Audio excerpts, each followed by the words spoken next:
anti-Chinese protests in Vietnam, prompting Beijing to evacuate thousands of its nationals. Andrew?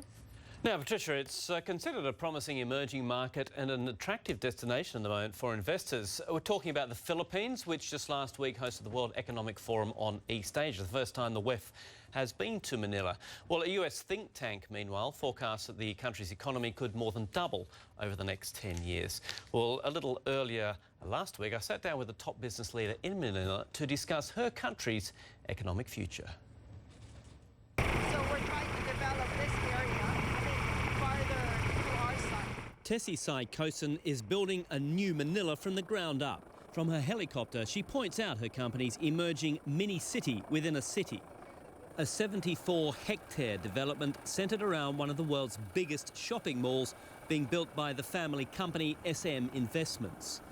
With a corporate career in Manila stretching over more than 40 years, she's a little bemused by the current wave of international investment interest in the Philippines.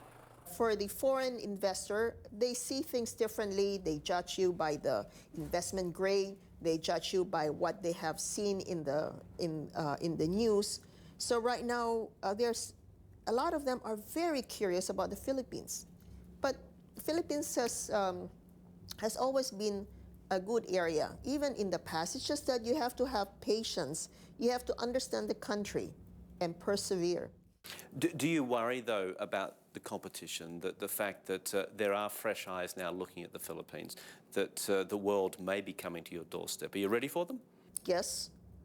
If you can beat them, join them. So you're talking about joint ventures? Oh, yes, we have a few. The anti-corruption campaign by the new administration, that was a platform, a campaign platform for the president.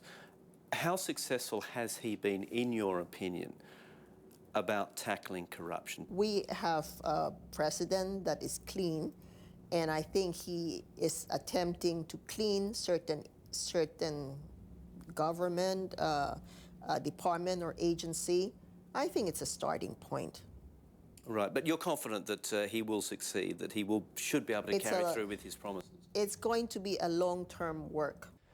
The $14 billion SM Investments is one of the country's biggest mall and retail operators and also owns the country's biggest bank. So there's still a lot of cities that are untapped in the Philippines. But unique among the many family-owned companies here, SM is actually managed by the 6 siblings of SM founder and the Philippines' richest man, Henry Sai. That does sound like a recipe for a very, very difficult strategy setting. It seems that we do have different interests. I do not know how it happened, but it happened. So it's a matter of working together. And in the board, it's more of majority rules. So we were able to get into a lot of the discussions through that manner.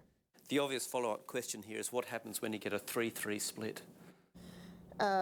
We would argue until we get a majority. So father does not decide, does not have the controlling vote on that? He used to.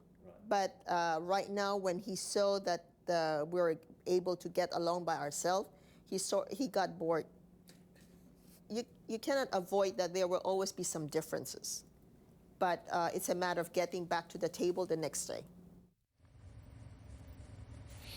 There you go, Tessie Sai.